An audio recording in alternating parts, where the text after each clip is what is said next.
Our world, as we know it today. But in 20 years, where will it be?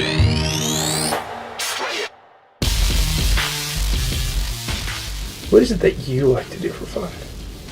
Do you like to ski, bike, kayak? What on earth is it?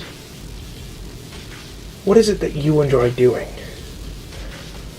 Well, whatever those things, they must be fun, right? You must enjoy it, otherwise you wouldn't do it. Now on top of that question, what would you do if you couldn't do those things you loved anymore? What if the reason you couldn't do those things you loved was because of a massive kill-off of the human race due to the destruction of our planet and ecosystems? What would you do then? Nothing. You wouldn't be able to turn things around because, theoretically, at the rate at which us humans are polluting our environment and using up all of our natural resources for non-essential things, our planet, our homeworld, is building towards the fallout of the human race due to our own bad habits. Our world is heating up due to the buildup of CO2 in the atmosphere caused by the burning of fossil fuels. And that statement right there is addressing one of the biggest problems our world has ever faced. Burning fossil fuels leaves poisonous waste that floats out into our atmosphere. One of the largest problems with this waste is that the coal ash produced as waste in the process of burning fossil fuels to make fuel is very radioactive. More radioactive than nuclear waste. This radioactive coal ash is being emitted into the atmosphere at a rate of 24.136 times 10 to the 9th tons per year. And the gross thing is that we are breathing in this stuff too. That's a lot of radioactive waste. So, some of you must think, let's just stop burning fossil fuels. Well, it's not quite that simple. You can go and switch to an electric car to personally stop using those fossil fuels. But therein lies the problem. How is it exactly that you get the electricity to power your electric car? Well, in many cases, it is fossil fuels that are being burned to generate the electricity. In fact, 68% of electric energy in the USA comes from the burning of fossil fuels.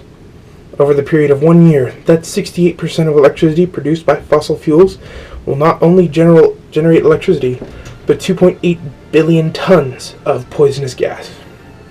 And the thing is, every year, this number gets greater and greater. And the even scarier thing is that the pollution from the burning of fossil fuels, once emitted into the atmosphere, it can't be taken back. So truly now we can fully come up with a solution to this problem. Since we now know that we can't just stop using gas cars to end air pollution from the burning of fossil fuels, we figured out that we need to cut off the use of fossil fuels at the source, the power plant. Well, how are we to get our energy then? If we take out the power plants, that means we will have 68% less energy than we do now.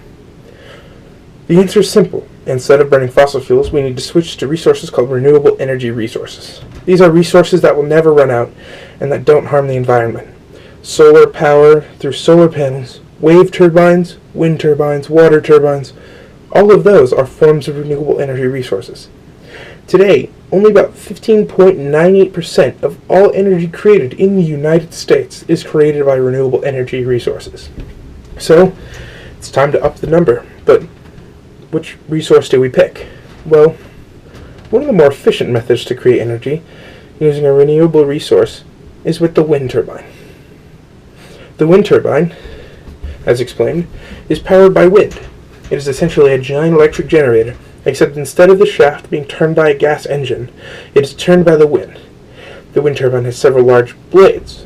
The blade's flat side is pointed in the direction of the wind. The blades aren't perpendicular to the wind, though, but slightly off so that the wind will hit the blades directly, and will deflect off at an angle. This force on the blade causes the blade to move along with the other blades, which spins the shaft that goes through and turns the electric generator inside. The electric generator is geared to help keep the blade spinning at a safe speed and to generate more electricity. This electricity is then carried from the generator all the way to a distribution center, where it is then distributed to your home. These facts here are the fundamentals of why we have a problem, what the problem is, and a way that we can fix it. By switching our energy production to a renewable resource, we can reduce this waste put into the atmosphere, and we can secure the cleanliness our world needs. The final question is, how do we start the revolution?